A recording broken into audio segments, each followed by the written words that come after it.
好，咁我哋進入咗咧今日最後一場嘅演講及技術展示。今場演講將會用英文進行嘅。We will move into today's last presentation and demo, which will be conducted in English.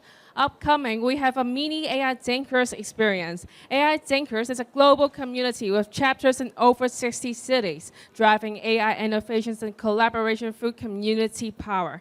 This session will showcase innovative demos submitted by the community. This session is hosted by Mr. Timothy Chau, chapter founder and lead organizer, AI Thinkers, Hong Kong and Greater Bay Area. Joining him are 4 inspiring demo speakers. Mr. Guenther Lomas, founder and CEO of Stigica, Mr. Augustin Chen, founder of 8BitOracle.ai, Ms. Adeline Chen, founder and CEO of AAL Innovation, and last one, Mr. Atul Kamble, founder of Holon AI. Let's give them a warm welcome. And Timothy, the floor is yours. Thank you. All right, good afternoon, everyone. Can you hear me loud and clear? So first of all, thank you all for being here. 我用廣東話識，多謝你哋留到最後一場啦。So 我哋之後個 session 就會用英文嘅。So I'll be speaking in English. But before I begin, I want to ask everyone a question. Are there any speakers here that does not understand Cantonese? If you don't understand Cantonese, please raise your hands. Okay, and I know you guys were sitting throughout the whole previous session, so thank you all for being patient and for supporting this session. My name is Timothy. I'm the chapter founder and also lead organizer of AI Thinkers, Hong Kong and Greater Bay Area. I'll stand somewhere here. It seems like the clicker only is receptive here. So what is AI Thinkers? So before I begin, I want to give you a brief rundown on how we'll schedule this session. This will be a very interactive session. So if you would, if there's some space in the middle, please feel free to come closer. We will have an interactive session where you will scan a QR code to play around with some of the demos that our presenters will be doing. So feel free to come closer together. And because the screen is actually a little bit small for today. So I'll do a very quick introduction about what is AI Thinkers, and then we will go into the demos. We are really lucky today. We will have AI applications and architecture design. We'll have AI agents. We'll have one that's about AI divination. And then we'll also have one that's about AI cultural preservation. So it's a very full lined up. So before introducing the demo speakers, I want to say hello world. We are AI Thinkers. And so basically what is AI Thinkers? We are a global AI community. So all of us here could be part of this community if you just join our events. And all of the events are open to all. So you can just sign up after this event. We'd love to see you guys in person. And so we have chapters in 60 plus cities. And we're kind of different than other events in a sense that we are a very Tinker-based event. So basically, every time when you come to our events, you can expect to see demos submitted by the community member. So we don't invite experts or we don't invite speakers to give us a talk or a presentation. We invite anyone. So if you're building something with AI, feel free to join our events. And that's the bottom line about it. We focus on the quality instead of quantity. We do want to create a community of people who are really building stuff with AI. And so, therefore, if we have more people who are building together, we could build a community where people are more tech and also business use case focused as well. So, let me continue. So these are some stacks. I won't bore you with the numbers. These are on our website. We can have a look at a video first. So the audio should be working. Welcome to AI Thinkers. What this demo is doing is it's actually using Whisper v3 Large to do the transcription, running on Grok at about 220 times speed factor. We're an open source end-to-end AI framework in order to integrate any type of language model you want into your application.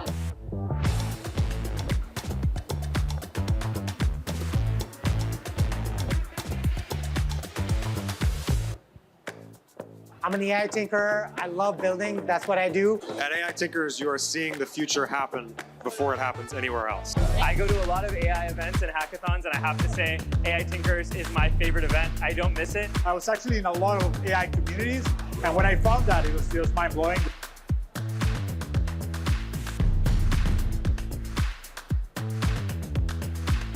I've won several hackathons in the Bay Area because of people I met at Tinker's events. It's been one of the most formative communities for me in the last year. So thank you so much. All right, so this is a video about AI Tinkers, and that what you saw is the global chapter. And so what happened is that we recently brought this to Hong Kong. We are a very relatively new community here in Hong Kong. We've only done 4 meetups, but so far within 4 meetups, we already have a huge quality of community members that are tinkering with AI. And I'll let the demo tell you all the facts shortly. So throughout this few months, we basically been to a lot of places. We've been to Science Park recently, and the team really liked it. Next month, we're going to Cyberport, so feel free to check it out as well. Sorry, this month, we're going to Cyberport. And we actually also did organize a tour to Shenzhen for the Global AI Expo so that we can kind of have some exchange as well. So if that's something that you're interested, do subscribe to us and check out the latest news. So one of the reasons why we wanted to build this community is to really facilitate global AI exchange. So one thing that you can see is that on our website, we have more than 60 plus chapters. So if you join our events in Hong Kong, say for example, next month you're in London and you want to join a local chapter event, you're using the same profile and you can RSVP for those events as well. So it is not really just a geographically restricted AI meetup that's basically just in Hong Kong or Greater Bay Area, but it is a global community. And the next thing is that we do hope that because Hong Kong has such a unique advantage to be a bridge between AI exchange between the West and the East, and that's also one of the reasons why we wanted to build this, and also to encourage sustainable innovation as well. Our events are very different. We are RSVP focused only, and then we will create people's RSVP based on their background. We do have an AI admission system, but we sometimes do it manually because we want more people to join us. And then our events are free for participants for our main monthly event. And that is thanks to all the partners and also our sponsors that have supported us and in our vision. And so I previously mentioned demos are submitted by the community member. So anyone have a chance to have this stage to shine. And also we are a global community. And so we are a relatively young community just in Hong Kong, but we can see that the screen is a little bit small, but there's a lot of interesting demo focus areas that we have done in the past. And actually, I'm very proud of 24% of our community members are actually AI and ML learning focused. So it is a high percentage in a city that is a financial city. So we're excited about this as well. So I'll leave you guys to our wonderful demo speakers that are going to come up on stage one by one to share the demos. The first one, we have Adeline Chan, who will be sharing AI and architectural concept. Adeline, the stage is yours. Thank you so much. Thanks. Great. Hi, everyone. My name's Adeline. Thank God it's Friday, right? So we're going to take it really easy today, and I'm going to show you guys something about design. So 2 words about me. My name's Adeline. I'm an architect turned AI startup founder, and my passion right now is about transforming the way we design. So it's about anything that has to do with graphics, anything that has to do with creativity. Now with AI in the room, things are changing. I hope. Oh, next. There we go. Voila. Okay, so have you guys ever struggled to come up with a design and you just kind of don't know if you're being able to express it enough? Now with AI, things are changing. Anyone can design, and especially designers. They are now empowered with AI as a tool. So all of these AI tools that I'm showing here and this process is actually very doable by anyone. The barrier of entry is low, and this is actually very empowering and liberating, both for the professionals as well as for designers. So here in this tutorial, in this demo, treat it as a mini tutorial, because after this, I think everyone here listening will be actually able to generate designs and actually be able to express what they want to do. For example, let's say you have an interior. You want to renovate, right? You can start with the floor. And then what is very important is that you have to be the curator. You have to decide what is good design and what is bad design. And what is driving this process of this AI program, which is right now I'm showing Midjourney, later I will show you another one, and this is part of the workflow, is that you will be working on the prompting and the parameters. So the point is, it's not rocket science. anyone can do this, and I'd like to always tell people that they're now empowered. You can do anything right now with design softwares like this. So just now we've changed the floor. Now we're working on the, let's say, a reception desk, right? So, and this is very applicable for any kind of interior design. So imagine real estate owners, landowners, business owners, architects, interior designers, all of them are going to find this very useful. But the thing is, we have to keep an open mind. This is not copying. This is not, it's technology, but this is also coming from the creative person themselves. It's being, this is myself creating, like working on the parameters, working on the variety, the different parameters like the stylization, and working on different versions of the program as well. And because I'm a licensed architect in the UK, and because I've had, I know I don't look it, but 10 years of experience in the industry, so I know what is good and what is bad, and I'm able to curate, and at the same time, I'm also able to showcase what is a good design and what is a bad design. Remember, right now, in this industry, especially for graphic design, product design, interior design, architectural design, everything is graphic design driven, graphic driven. In the future, it will be data driven. And I'll show you guys a bit more in the last minute of my 5 minutes. But let's say we're now coming to the fact that we're, at this time, when I'm doing this demo, I'm becoming more and more happy with the final output. But I'm still not 100% okay with it. Therefore, I'm tweaking regionally. So on the right, you'll see all these iterations. And once you're okay with it, you can now use Krea AI to enhance it. So I have to say, not everyone needs to do rocket science, and not everyone needs to develop their own AI. There are already so many available AI agents, AI softwares available out there. But what is important is that you can be the domain expert of your industry, open up your mind, start using AI, and then you can actually come up with your workflow and create something. So I've now just turned it into a video using Kling 2.1, which you might have seen on social media already. So voila, you have a video. So I think the whole process, perhaps it took me around an hour, and I've sped it up for you, of course. I wish I'd have an hour with you, but I don't. Now, one more, which is 50 seconds, I'll show you. Okay, Adeline, what about 3D spaces, right? For architecture, for interior design, very important to do 3D spaces, right? No problem. Claude, everyone's heard of it, right? Large language model. Link it up with MCP. Link it up with the Rhino 3D, and what you can do is you can start talking to the 3D model. Please, help me generate a tower. And the thought process is just like an architect. It's, instead of rushing in, it's creating 3 new layers, columns, slabs, curtain walls, and it starts to model. But wait, there's an issue. What's wrong with these columns? So you need to teach it, just like an intern, right? Come on, AI, you've just left the columns down here. Can you fix the columns, please? Real-time correction. Just like guiding an intern, we need to instruct him. Move the columns up to the base level, please, right? Or maybe don't use please, I don't know now. And then you can get your 3D modeling. So that's my time. Thank you, everyone.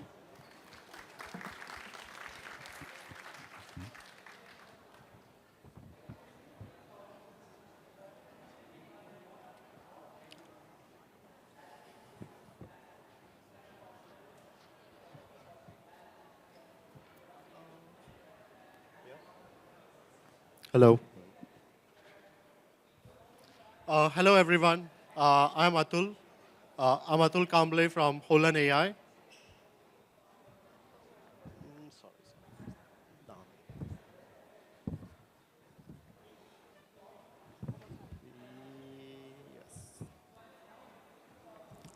Yes. A little bit about me. I am an entrepreneur from Malaysia, and I was a VC before this, and recently I started building in AI. It was so tempting. Yeah, over the last 5 years, I have worked with SMEs. I have built softwares for SMEs, and one of the things that I learned from this process is a lot of time you have to build something for SMEs that actually generates revenue, or that actually helps them to overcome the manpower. So when it came to AI, this is where I started. So nothing fancy. Nothing fancy, no fluff, just something that actually works and generates revenue. So this is something that we have launched in Malaysia and Hong Kong. So what we have done is build an AI voice agent and a chat agent. So I'm going to just walk you through like a basic process, like how SMEs are using this product now. So you can see like the clients can create an AI agent, either a chat agent or a voice agent. So if you have a phone number, you can connect that. And then you have this pre-populated templates, so depending on the industry. So we work with clinics, education, F&B. It's just too, yeah, I think it's just going too fast.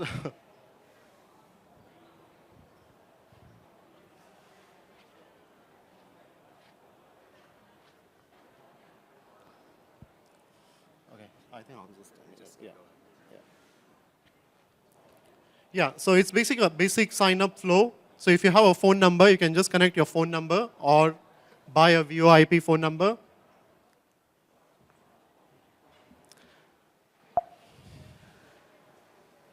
Yeah, so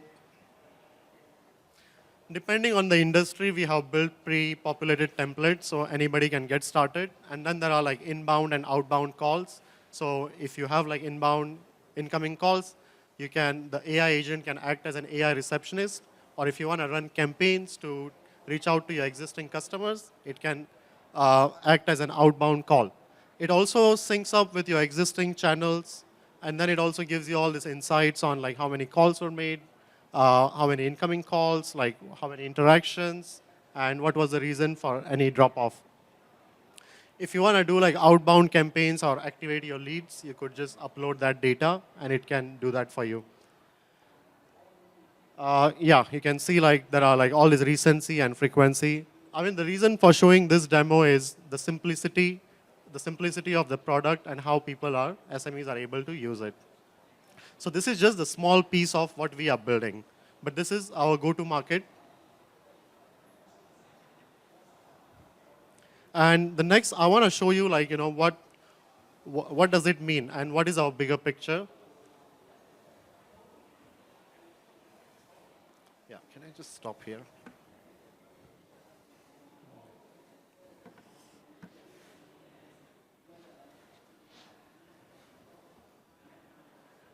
Yeah, it's okay.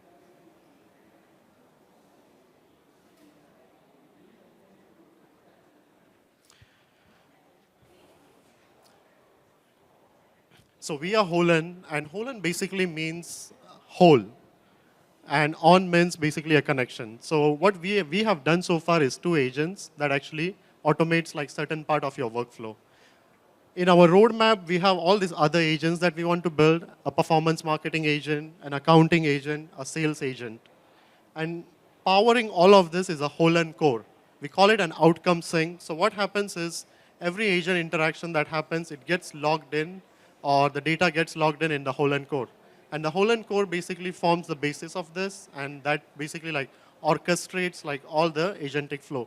So essentially, like if you're looking at that agentic future where you will have like multiple AI agents running a business, this is how we are trying to do that by starting with something that's very basic and that is very essential and that affects the revenue, and then basically enabling all these other agents to power that. So currently, I'm actually working with other entrepreneurs who already have like existing AI agents. We have built connectors, so even if you have a different framework, you can actually come and plug in into our system. And you could basically like, be part of this collective. Thank you. That's all I have. Thanks, buddy.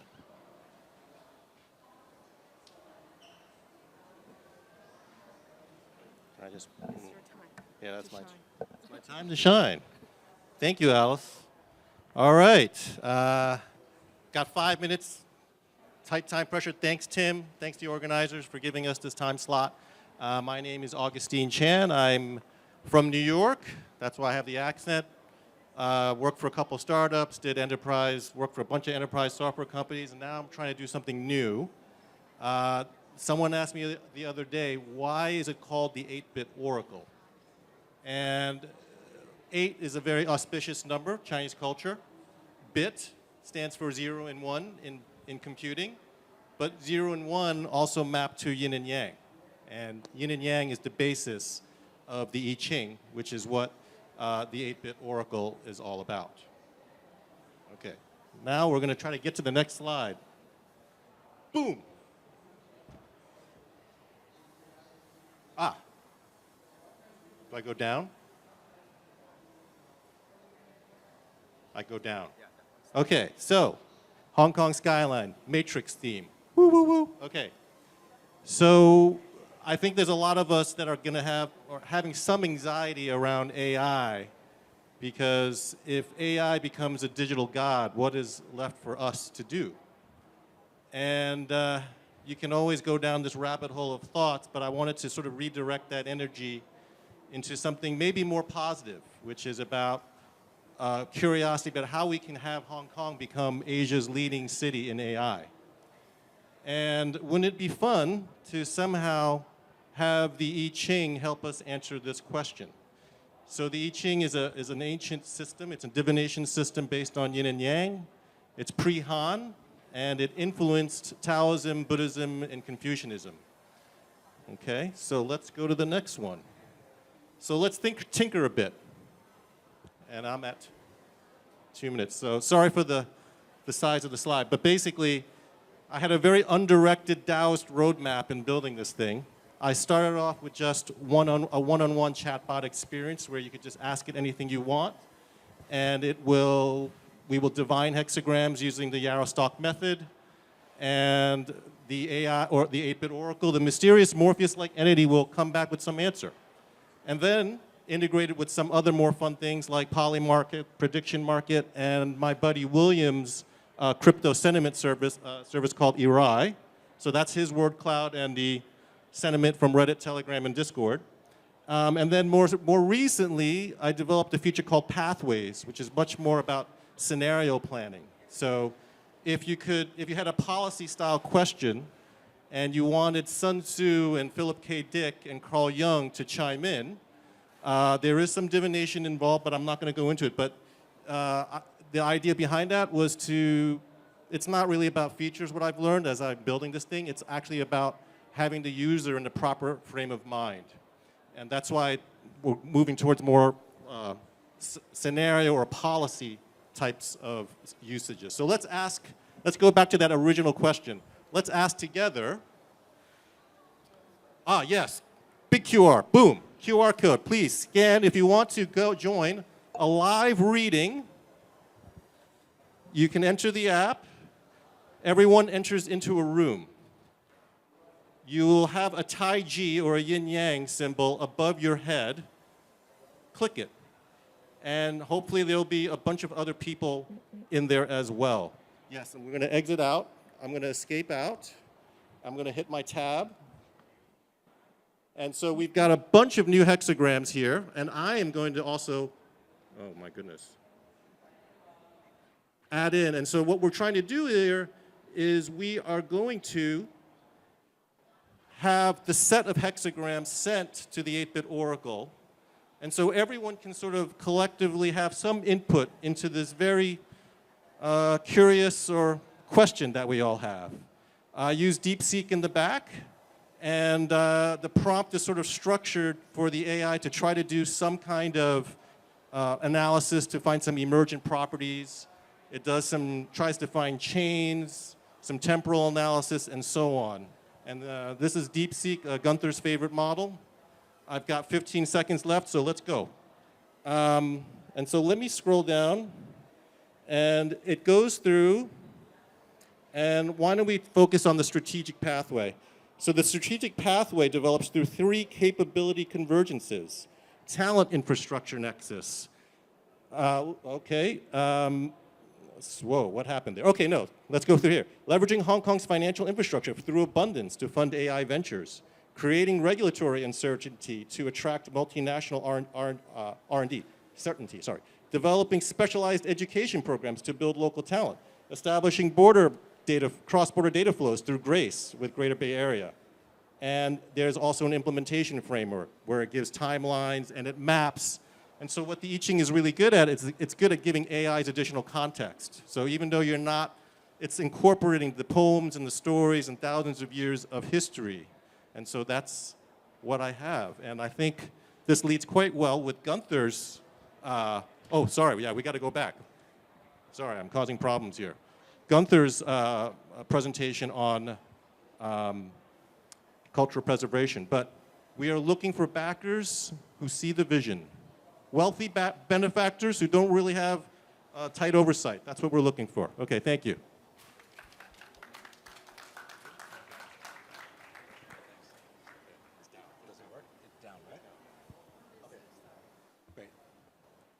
Hi, everybody. Hi, everybody. So I'm Guenther Lomas, Stigica, and my team, Jeff and Yen over there, we work on cultural preservation as one of the things that we do, and it's a little different from the usual, and that's we essentially work with universities around the world, Harvard, Toronto, HKU, HKUST, to build databases for classical Chinese material. That's one of the things we do. We've also worked with Latin and other things, and we'll continue to work with museums around the world. So it's a little bit different. It's not your usual thing, oh,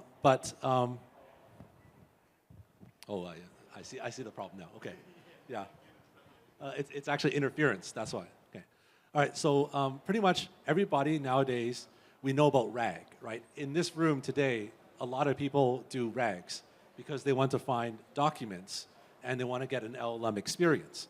So what we do is actually we do the boring stuff. So we actually do the pre-processing and structuring before you go to a RAG. And that's because you can't do a RAG if you can't search your data. And so, oh no, okay.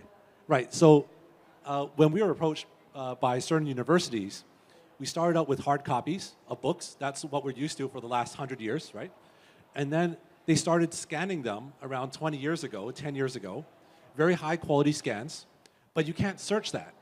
And so then what they really want is a searchable database. I know it sounds very simple, but it's actually a major bottleneck for a lot of libraries around the world, including, well, one of the world's largest Asian collections outside of China, which is Harvard Yencheng, which we've had the privilege to engage with. And so, oh no, okay. I'm trying to break this down very quickly. The idea is that we come up with raw PDFs. You've always had a PDF that you cannot search, right? Someone sends you something, it's a picture of a document, and you can't search it.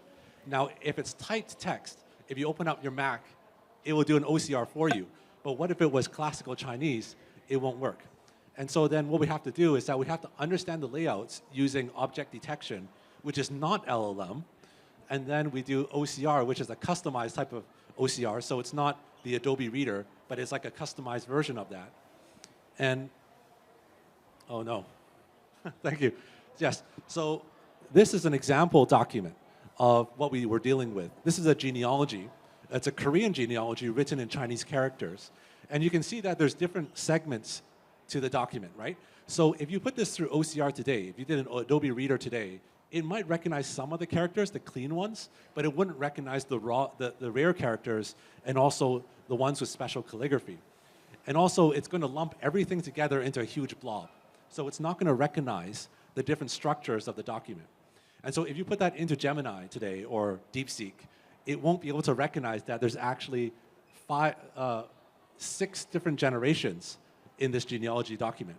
And that's a major challenge for top schools who are doing research because they need to be able to preserve the order in which you read the document, which we've learned as humans, but AI doesn't know that unless if you teach it.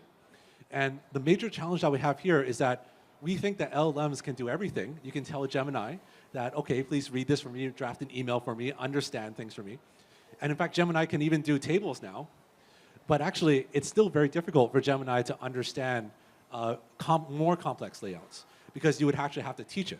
And so then what we turned to was good old-fashioned labeling. So what we did was we had a team that labeled over 200,000 columns over a course of 4 weeks. So in our team, Jeff will always say, classic always works. So meaning that the classic way is you just assemble people and they just read Chinese characters one after the other. And they did this for 4 weeks, and we actually labeled 200,000 columns. So you can imagine there's around 20 columns per pages. And we were able to digitize over 2 million pages of classical Chinese as our first project. And this is going to go on because it seemed to have become very successful in being able to OCR and digitize content.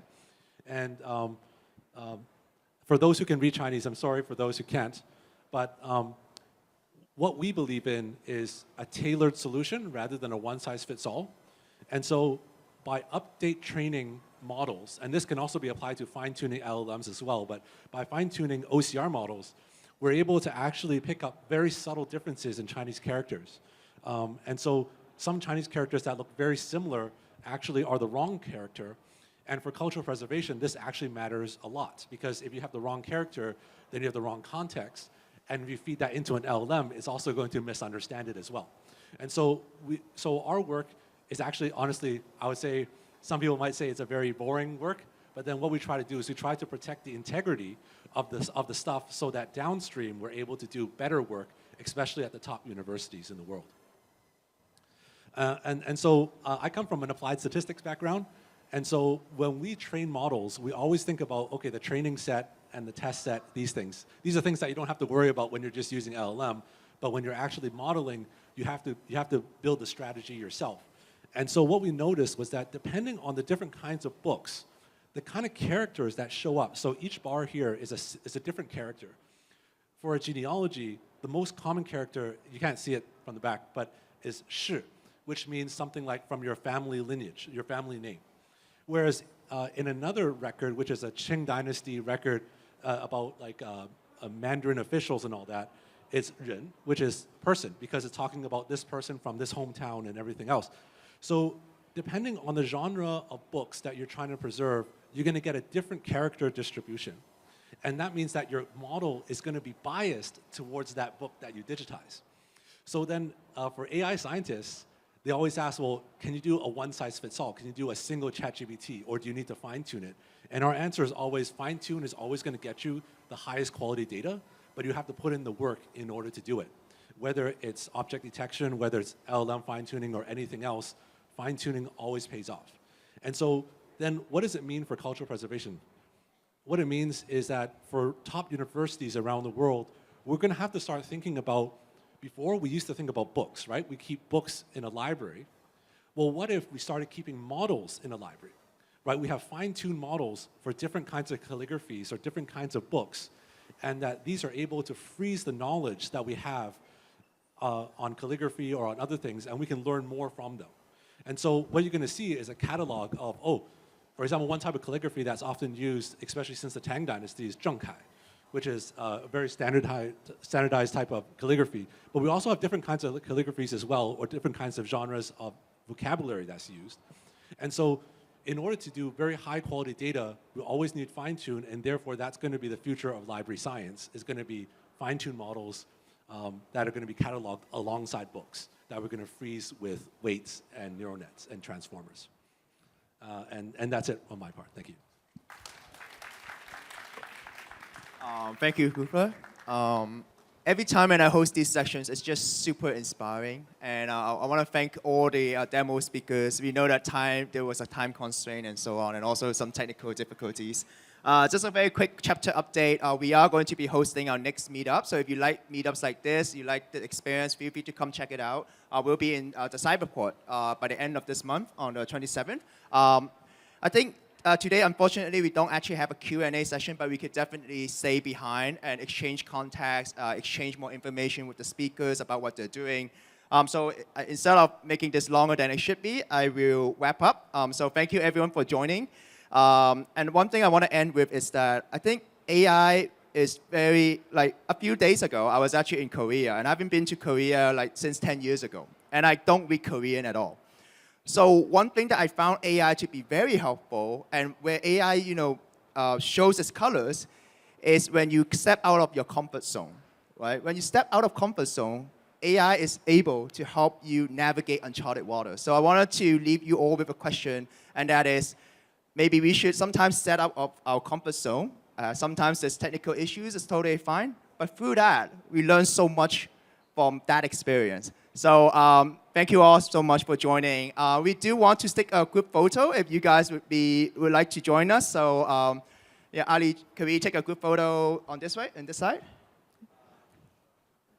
All right, thank you, everyone. Please give yourself a round of applause. Let's gather together and let's take a group photo. Let's give them a warm applause for sure.